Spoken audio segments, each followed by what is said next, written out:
general tendencies in the development of the IT technologies. This is kind of not a mainstream session, and I will share you a secret. First, we proposed a different name for our session, but the colleagues who are responsible for the whole event and for the whole concept and philosophy of the conference suggested that we call it Fact or Fiction. And I actually was a bit offended when I heard that. I wondered whether there were any doubts about it. We were ready to talk about new tendencies, major changes, and the organizers suggested that we answer the question whether IT audit exists or not, or is it just a fiction and a dream of some advanced auditors. More than that, here's my colleagues from national banks, from Eurozes, and we've been discussing about this a few months ago, and there was a lot of doubt whether IT technologies are really used in such a complex matter as audit.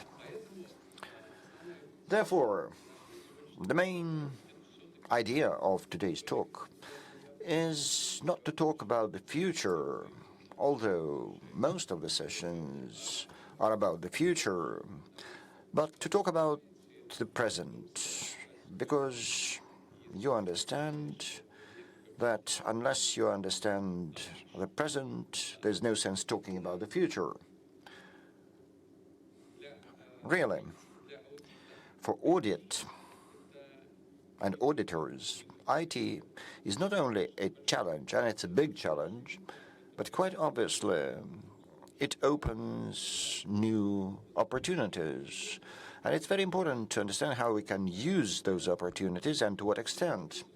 Because technological progress is built in such a way that not everything that seems obvious to us today from the standpoint of advantages is really advantageous. Quite a lot of tendencies prove to be false, and a lot of resources are spent on those false tendencies, and for audit, spending resources efficiently is a big challenge. So we as auditors must see the efficiency of projects. Managers quite often demand resources and try to justify the importance of projects. And we see quite a lot of companies, and I'm on board of directors of many companies, we see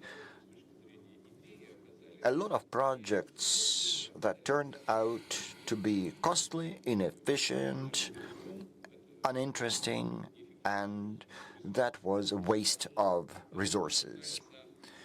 As for the audit of projects, this is a very important component, and that's quite obvious, and I don't have to call upon you to do that.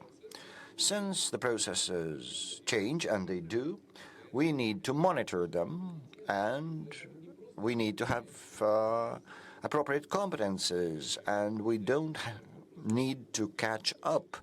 So when you come to a company and start asking them what this is and how it works, but everyone wants you to consult them to provide certain guarantees about a direction they're going, to say the project is worthwhile implementing. And thirdly, and that is an additional opportunity for us, because we can change our auditing processes, and quite a lot of people are doing that. We change those processes significantly. Right now, we can analyze quite a lot of things without leaving our offices remotely, by remote audit, by our online presence in automated systems. And we can see those projects online using predictive analysis, big data, and that helps us to analyze them. But a number of new problems arise related to the methodology of audit, to the construction of the inner control system, and the boundary between control and audit, and so on. Of course, within 1 hour, we will be unable to shed light on all of the problems, but I would like my colleagues, and I dare say my colleagues are quite expert in IT audit, to convince you that IT audit is reality already, and that no future is possible for audit without IT. Well, when new technologies arise, it's like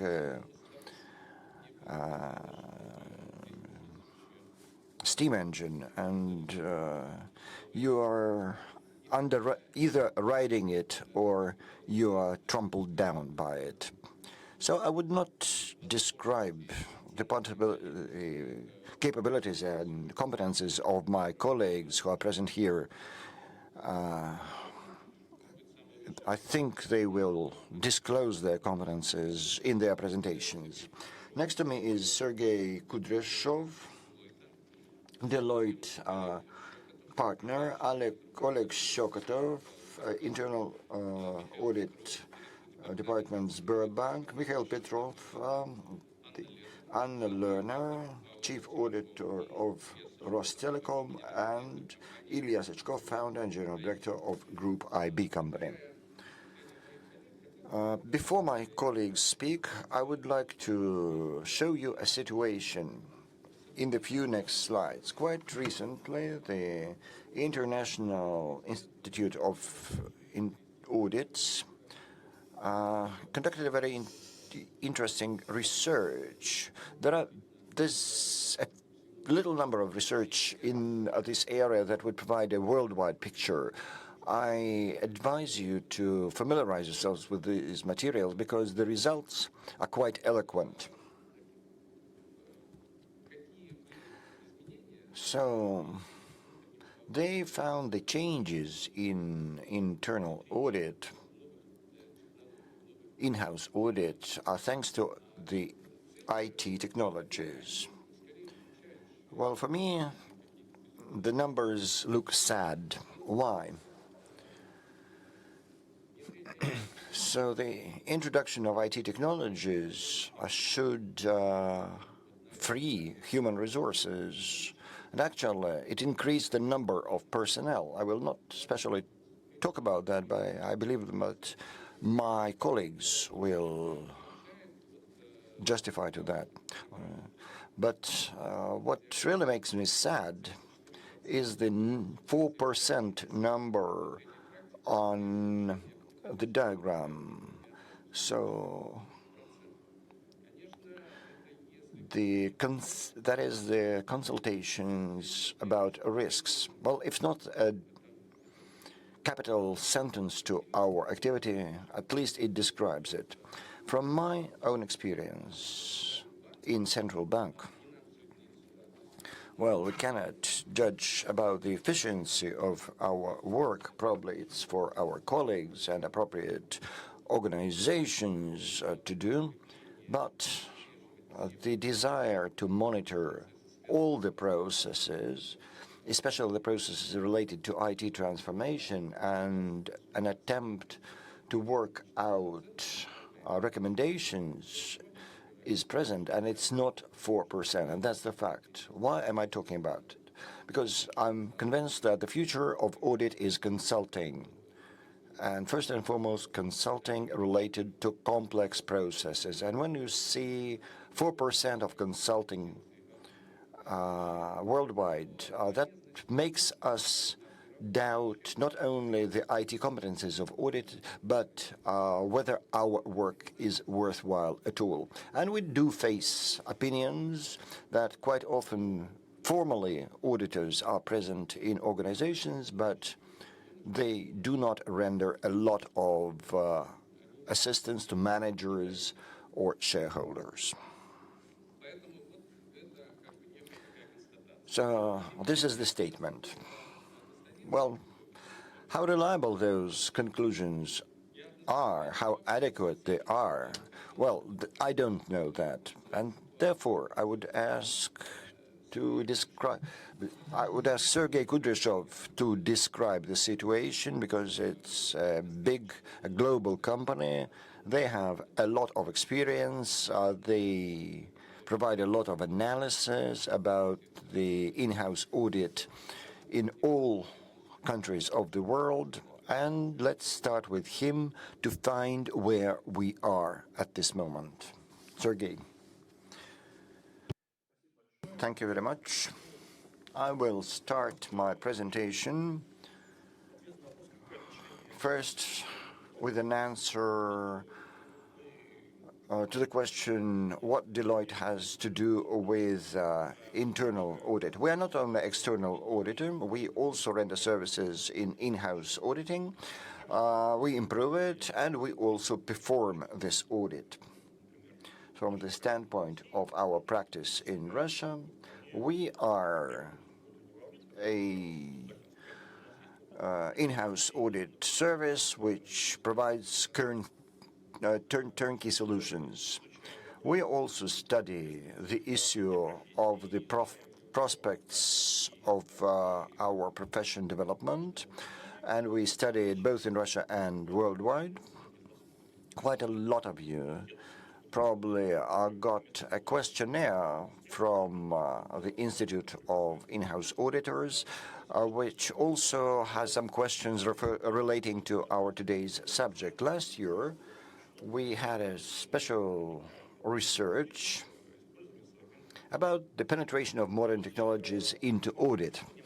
And we see that 71% of in-house audit services that are important in an organization, that means that their recommendations are listened to and acted upon, so they have a status which allows them to change something in the organization. So 71% of such in-house audits are planning to develop investment in innovations within the next 3 to 5 years. And as for what they're going to invest in, is always related to modern technologies. This is data analysis, cognitive technologies, robotization, predictive analysis, early identification of risks, and agile approach. An agile approach which goes in package with all the modern technologies. Therefore, we can evidence the new trend, and if we look at the community as a whole, the community of professional auditors, I would divide them, the internal audit, into 3 groups. The pioneers, services that are already there, and quite a lot of them are represented here in the panel, and you will hear them address you. And there's the second group, following the leaders and trying to catch up with the leaders. And the third category, which have not yet understood that the situation is drastically changing and are lagging behind. And these are the results of the study. Why do we need to study these issues and plan for the future? We have enough work as it is, one might say. But the use of modern technology is not simply fashionable, but it raises both the efficiency and the effectiveness of work.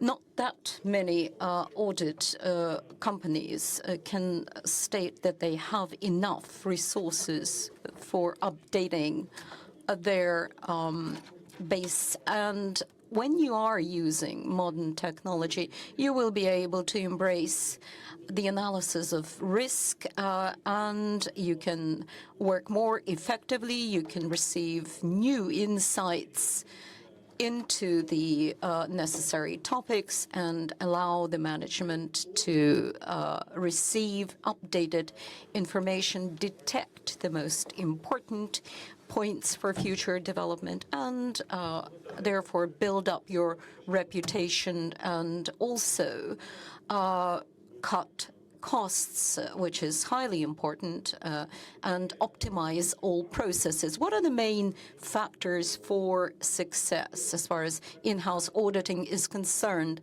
Above all, it's the combination of three elements: competencies, traditional competencies in the sphere of audit, objectivity, and objectiveness, and this is highly important in analyzing data, how to find data, how to visualize data, and a specialization in the subject matter, because the subject matter itself is evolving.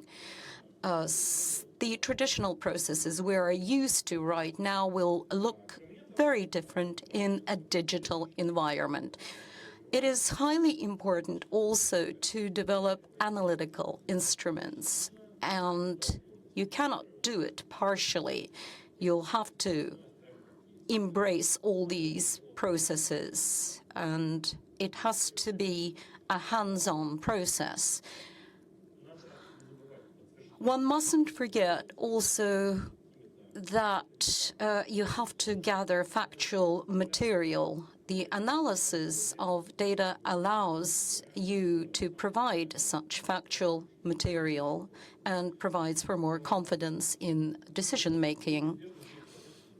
You will be working on raising both the efficiency, the effectiveness, and the quality of data, because you don't have to prove any longer that the quality of data needs to be improved. You will have all the factual material at hand.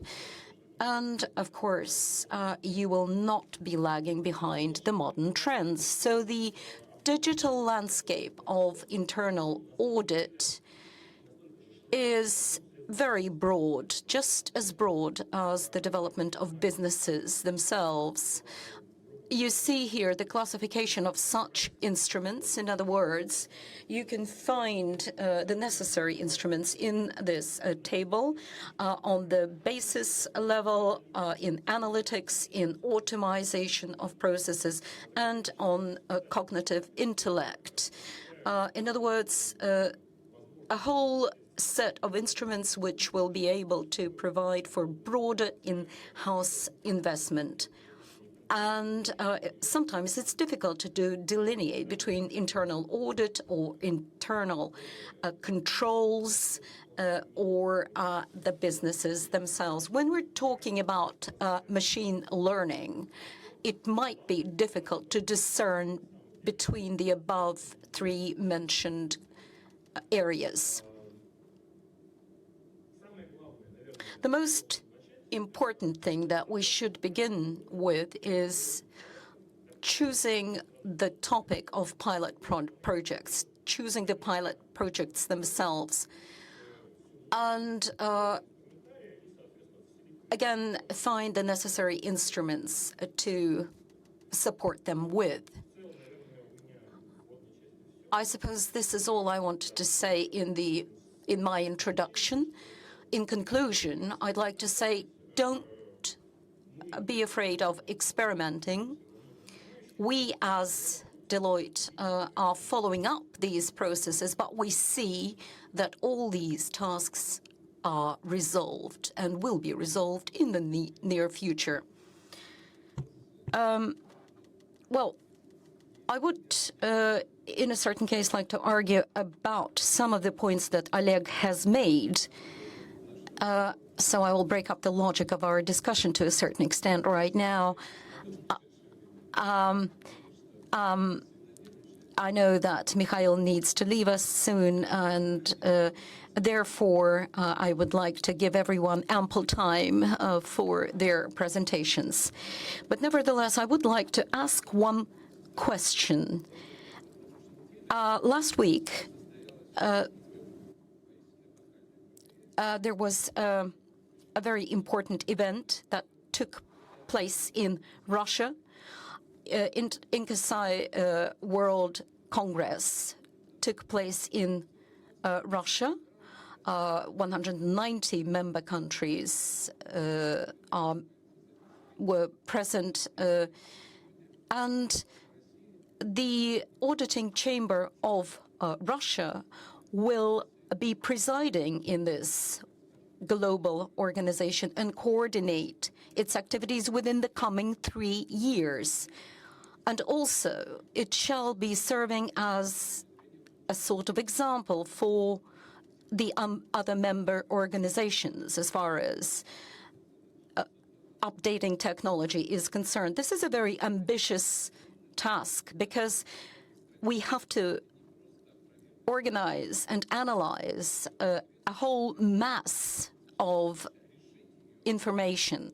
Strategically, it's a very difficult goal, a very difficult task, and it can be solved only through the usage of modern technology because material is compiled on a very large basis from numerous corporations and other organizations, and we need to integrate into the information network and analyze information online.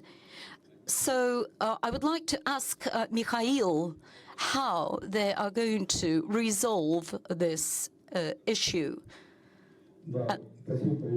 Yes, thank you very much.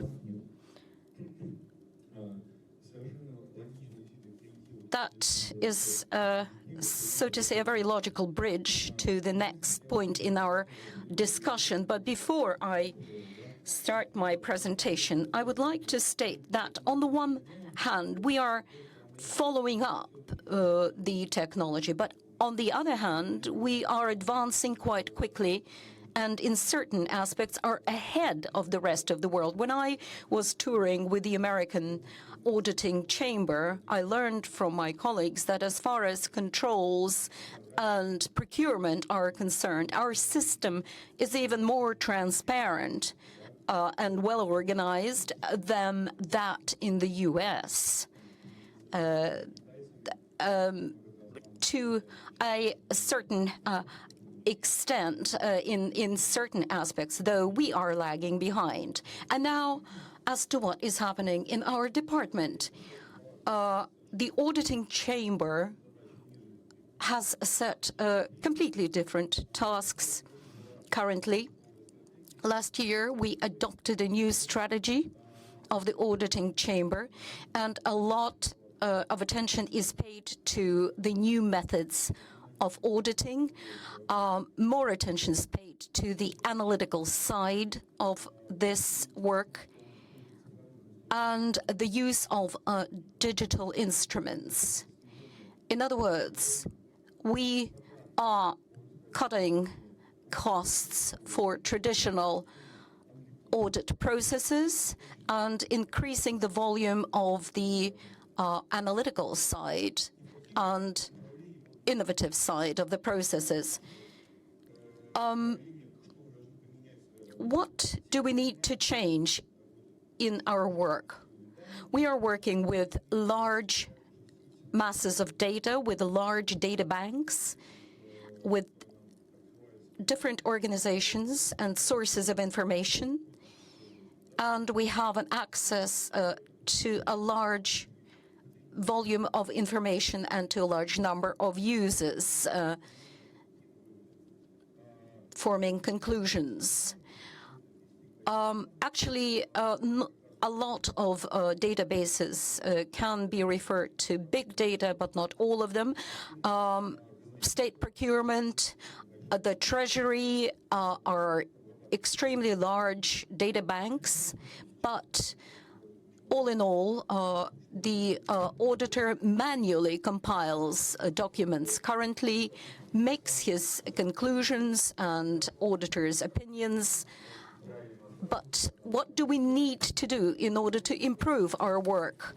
The auditor or the inspection has to look at certain aspects of information that might be suspicious, and the system should predict those difficult points that need to be looked after. But 90% of the routine information has to be tackled by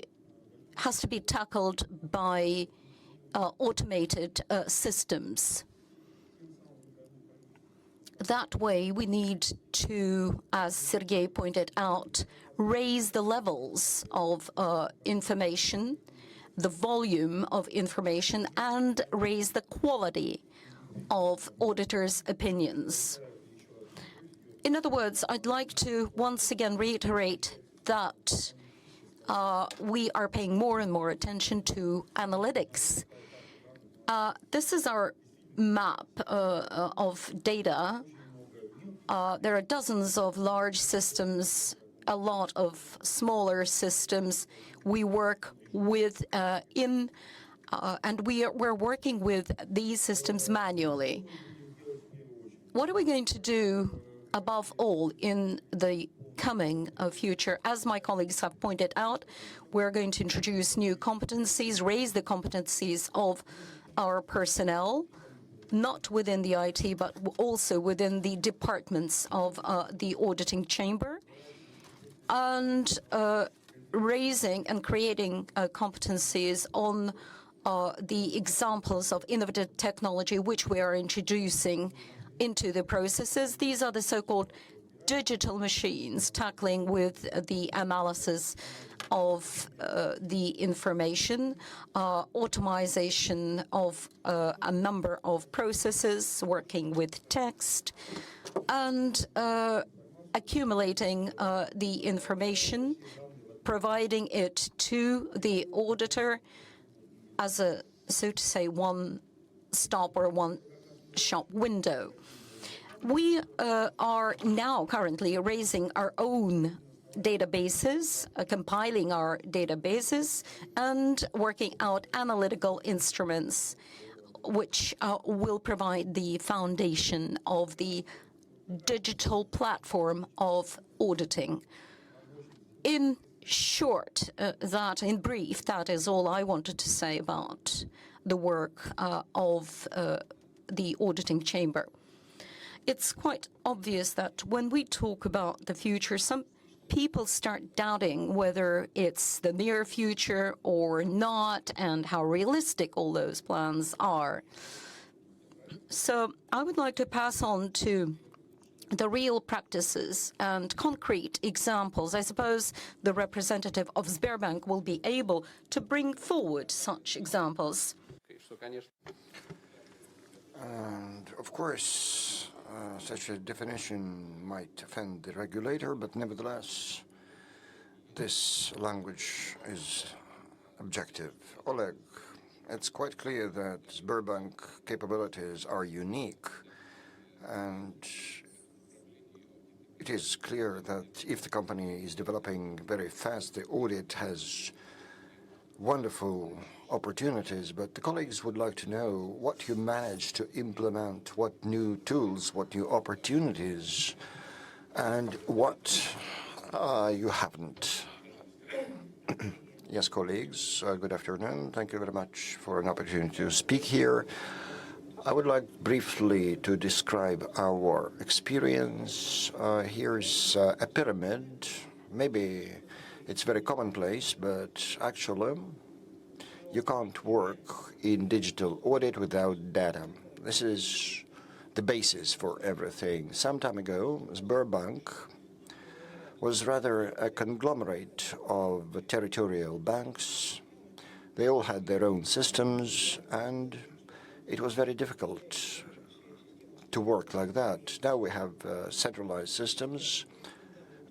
We have access to all the data, and Therefore, we develop digital audit. What else made us move in this direction? Maybe de jure.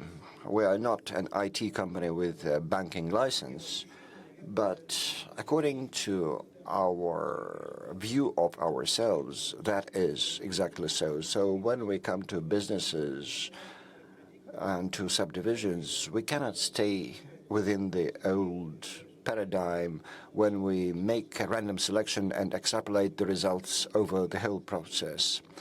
All of the decisions are now made based on data. So we have to work with data, and we have to work directly with data. We don't work with some reports or forms which were made or generated specially for internal audit. We work with databases. There are three types of data that we work with at a different level.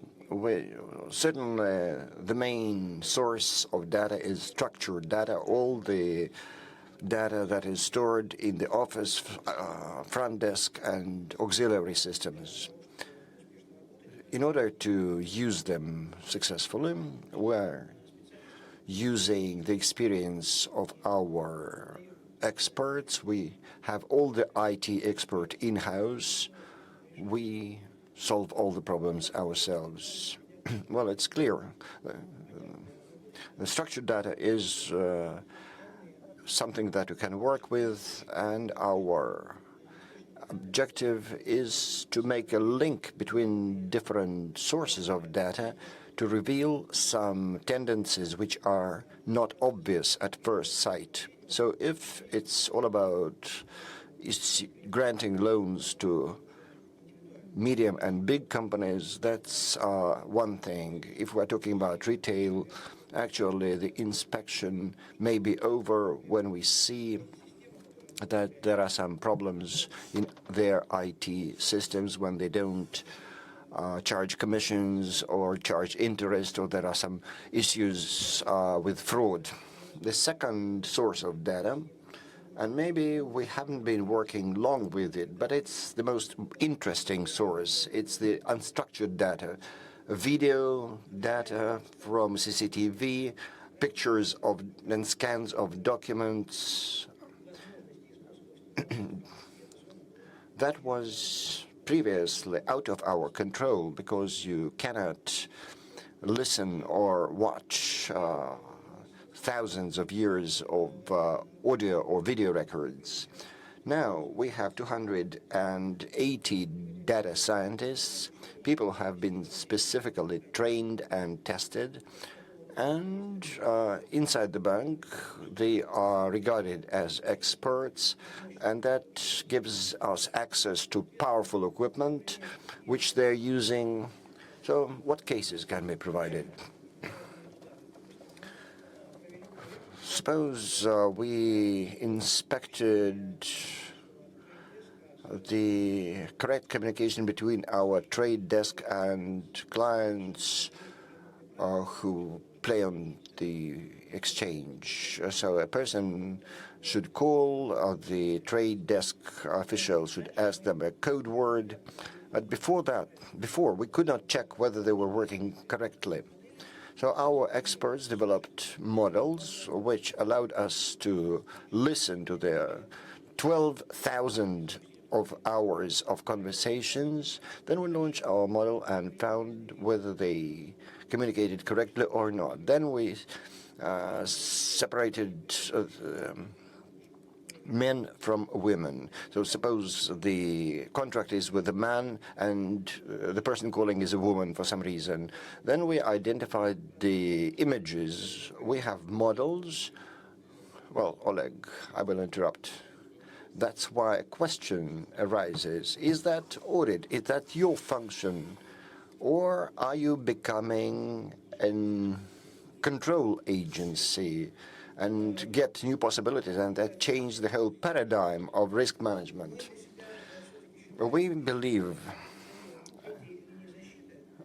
we are the third line of defense, And so we always work ad hoc. So we solve a problem, we reveal a problem, we create an algorithm that reveals this problem and confirms its existence with data and pass it on to the second line or to the first line of defense. So the problem should be resolved at the front line. If that is impossible, the second line of defense should monitor the problem. And this algorithm allows us to conduct correct follow-up. So the follow-up is not just reporting the changes. We can actually see how the situation changed in some time and decide whether the correction measures were efficient or not. Is there... Well, this transparency is not always in the interest of management, and management may oppose this. They don't want to disclose their errors and mistakes. Do you have... Well, of course, there's a lot of discussions with the middle-level officials. So when we reveal a problem, certainly that results in certain opposition, but working with big data allows to overcome this opposition. So like they say in Google, come to us with stats, come to us with data. If the stats show the scale of the problem and its price, it's easier for us to talk. And we reveal a problem, we inform the top management, and they command correction measures, and then we come back in some time to check whether those correction measures were taken. And the third area is process mining. We just started working with it. It's a very interesting technology. It is being developed in the bank. We use external technologies, and it allows us to use IT system logs to see the real picture of the process. This results in very complex diagrams, and we study some non-standard deviations and strange loops in this process. And that allows us to come up with some hypotheses. And in conclusion, I would like to say how we organize this work. We have a classical auditors, people who are well-versed in subject matter, who understand the process, who have the domain expertise. Secondly, it's data engineers. Those are people who are experts in databases, can really find the data, and data scientists. This is the plum in the pudding. Those who know everything about programming, know about state-of-the-art technologies, and there's a model audit. This is a separate area, and this is something that we are very much involved in, and those are the people who can actually test and inspect the model risk. Thank you very much. I think it's extremely important. Maybe it was not clearly said, but you can make a conclusion that what's of principal importance for internal audit, when they transform their processes, they should not be based upon their own objectives, like cutting down resources to improve the efficiency of using the resources, but actually to reduce the resources that the organizations under inspections are spending. And actually, the correct organization can bring those costs down to zero. Can use the example of Central Bank of Russia, and when we inspect them, the organizations that we inspect don't see that. Everything is done automatically through online requests, and the colleagues get a ready-made report and are surprised to learn that they have been audited. And I think that's the main criteria to assess the transformational processes in an organization. I think that Anne could add to that. I will not introduce her because in order to learn about them, you should visit their desk. I visited it and I looked at their smart house concept, and if we actually had our presentations in their smart house, the efficiency would have been much better because we only have 1 hour. Okay, so Anna Lerner, Rostelecom. Thank you for such high esteem. We are trying to conform with the trends of the time and the needs of our clients and people, and the tendencies that arise due to the development of technologies. Previous speakers already said that this is no longer fashion or trend, but there's a need to work with a lot of data that is really precipitating upon us. And we, as auditors, are the drivers of this process because, like you correctly said, people come to us for advice, and we really need to know what's happening. And what I would like to share with you, well, whoever owns information owns the world, like Baron Rothschild said. And if we own the data and can interpret it, we support our position from the standpoint of high professionalism. What did we do within the framework of implementing automated systems and approaches? We've implemented a system of indicators in one of the most risky processes, and that's procurement. So our procurement at our subsidiaries and dependent organizations.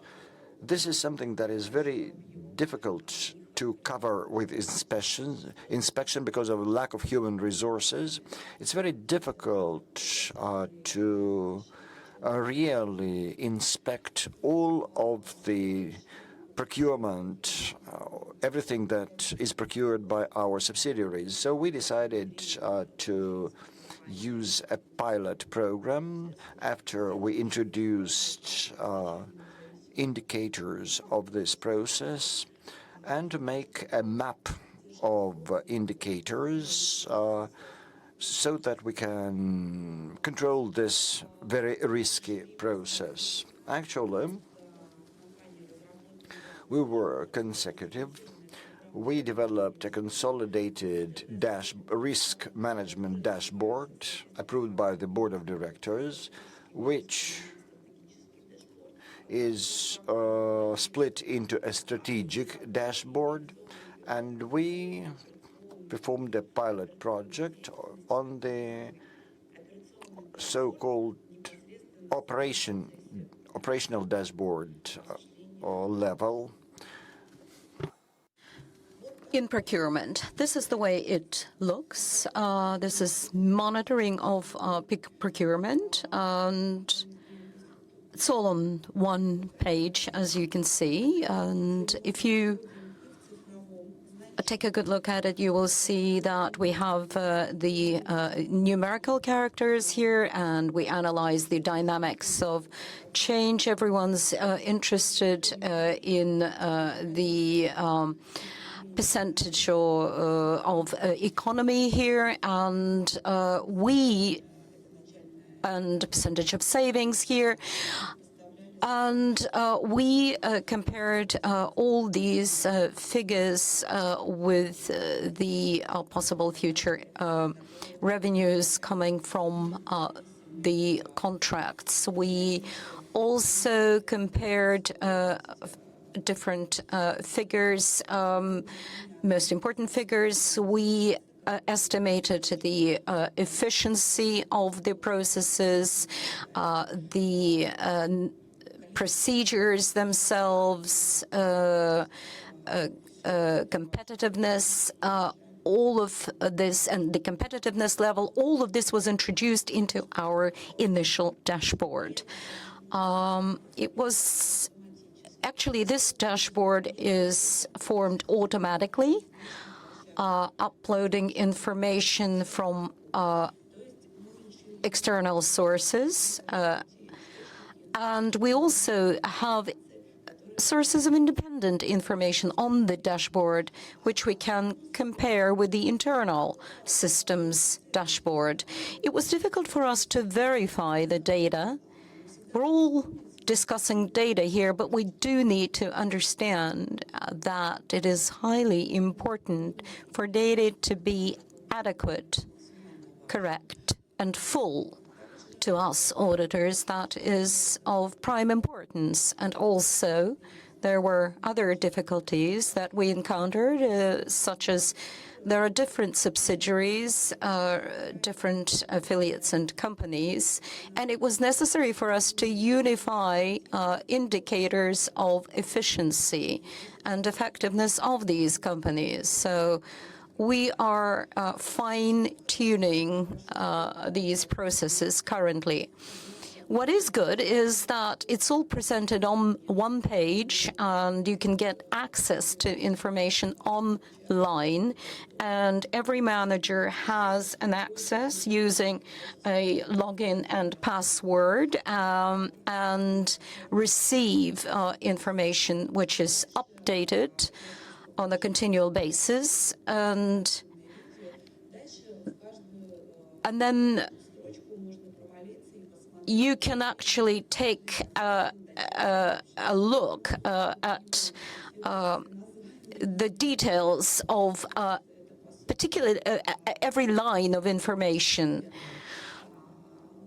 And I would like to demonstrate that. What's also good about the system is where you see on the right, we have all these subsidiaries lined up in accordance with similar processes and criteria that unify them. It's also interesting to my mind, in the right-hand corner, we see one of the suppliers of the subsidiary, the name of the supplier, and the volume of trade with the supplier. This was also highly important because we all understand that a lot of the companies are connected with the budgetary means and with the budget. So what are the advantages? The advantages are the unification of the analysis, and we don't need to supply any additional data on every particular position. We have a comprehensive approach. Also, it is quite easy using this system to get access to all of the necessary information, including details. We can provide for preventive analysis of information, and we can adapt to changes, and we see the effect of changes that are being introduced, which adds value to the business and provides for quick decision-making and easy decision-making for the management of the company. And we are also developing and evolving our IT programs.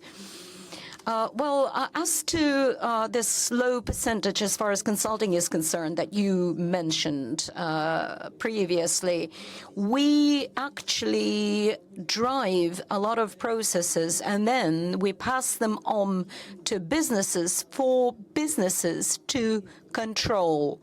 And we would be just monitoring the changes. We cannot control and supervise things we cannot change, so therefore we are trying to make the process more effective. Yes, well, dear colleagues, it's quite obvious that there are a lot of opportunities provided by new technology, modern technology, and above all, it's high and serious responsibility. We do understand how important cybersecurity is. That was discussed at length during the morning conference. So one of the sources of such information that might be used by fraudsters is auditing information, audit information, and audit reporting and opinions. So I'd like to ask Ilya, as one of the leading experts in cyber security and information security, and also as the head of the company, which is the driver of different services in this area, a good partner of the central bank, to tell us about the risks and how to combat these risks. So shall I begin? Today, I'm going to talk about the future of digital audit connected with cybersecurity and connected with computer crime and cyber crime and incidents which occur due to criminal motivation. We are talking about a dynamic world, a world compiled of people who are motivated for crime and fraud.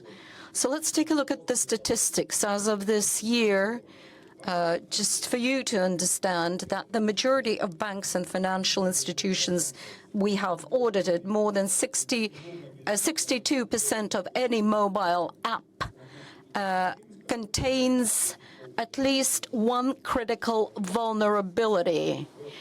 69 web apps contain a minimum of one critical vulnerability, and approximately 100% of attacks using social engineering or cognitive distortion of human behavior become successful, which means that whatever technology you use, the social vector can lead to poor results. One of the examples, as of last week, one of our partners in Sberbank, Russia, despite good cyber security practices, one of such attacks was carried out in the shadow internet, dark internet. Also, I'm fighting false science, and I would like to state that audit and cybersecurity has to be viewed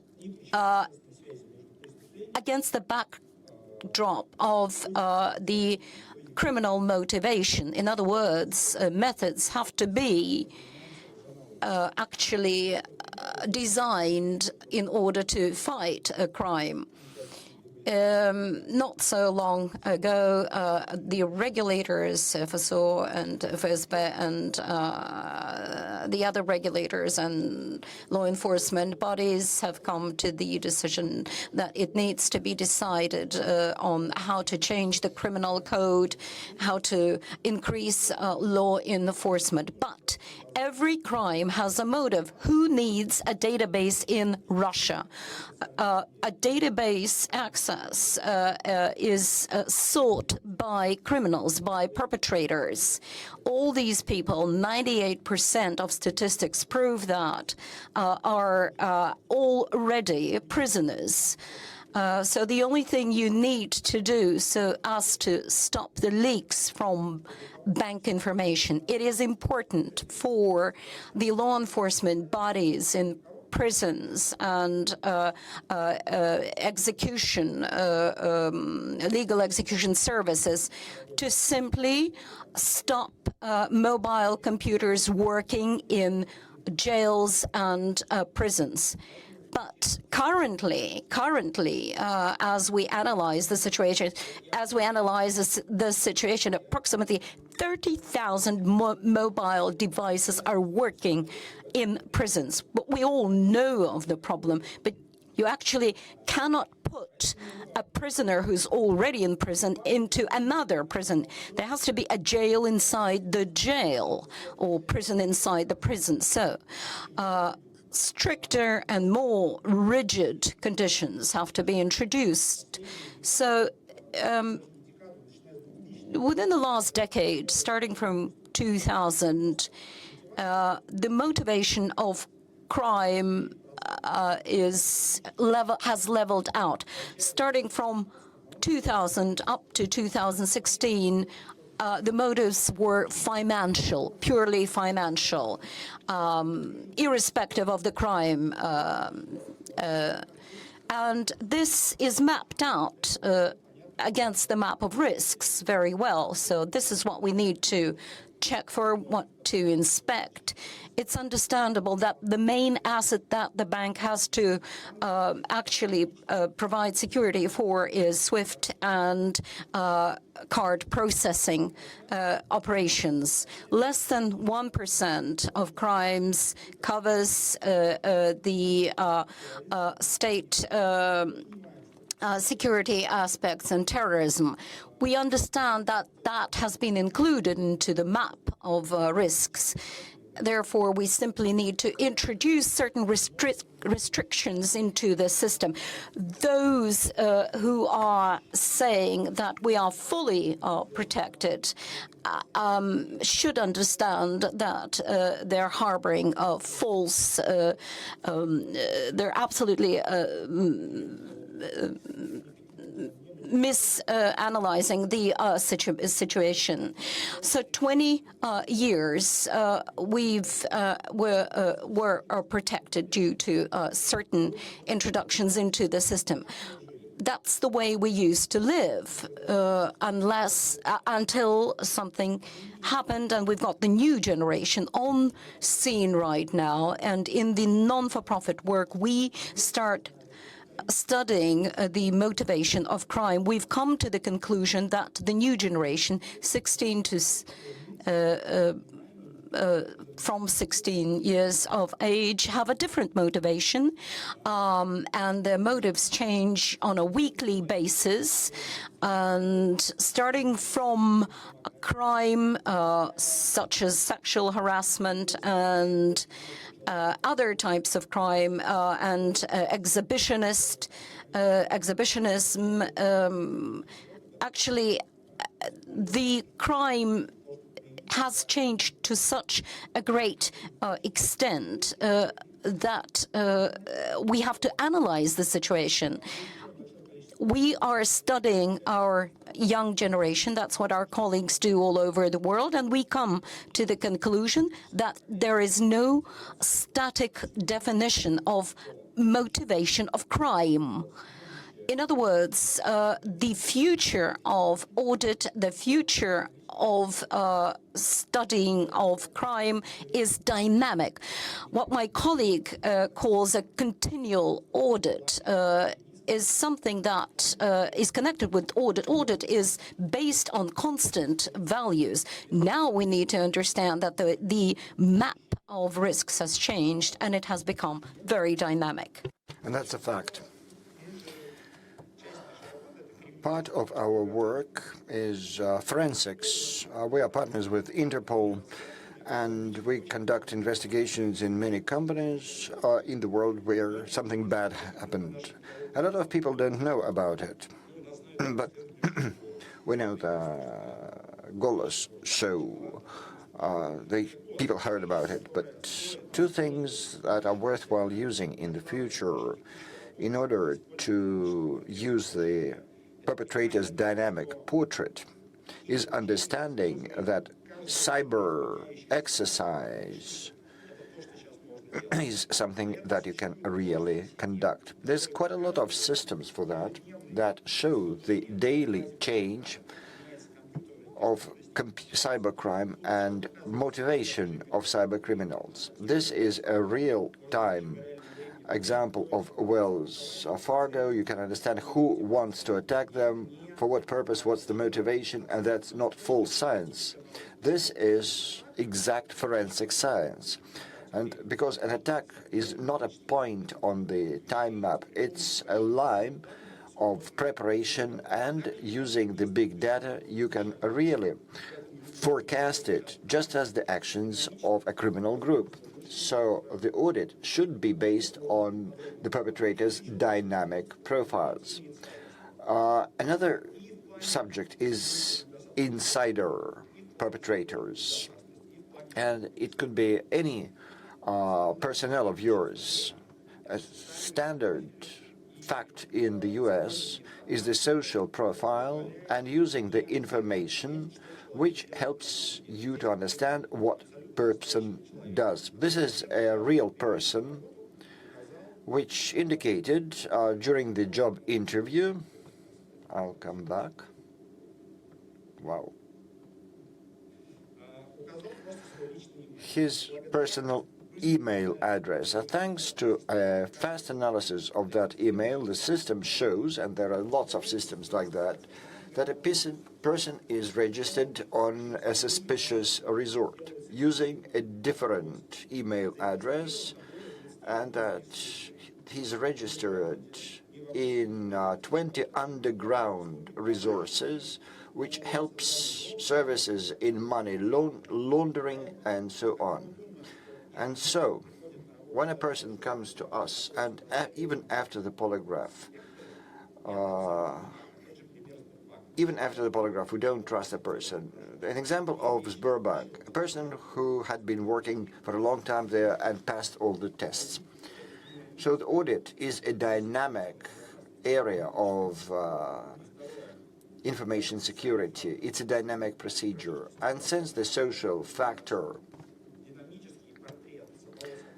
is very important, the dynamic portrait of your personnel is something you should have. Thank you.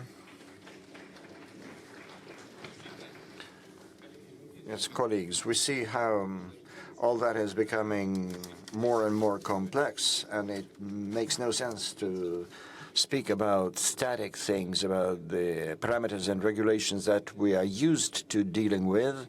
Everything is very dynamic, and the new procedures and regulations are becoming even more complex because they change all the time. They're dynamic. And actually, Ilya's presentation reminded me of Campbell's phrase, who said that a computer reminds me an Old Testament God, a lot of rules and no mercy. And for us, auditors, everything actually depends on us, on our competences, on our readiness to learn. Unfortunately, time did not allow us to discuss this subject separately, but I can see a question in your eyes. Where do you take these people from? Well, you need to cancel the army draft. Well, I believe that our audience will not probably agree with that idea. Well, in the end of our discussion, we were to answer the question, is internal IT audit fact or fiction? And I believe that after the discussion, I think you will agree that IT audit is a fact. Thank you.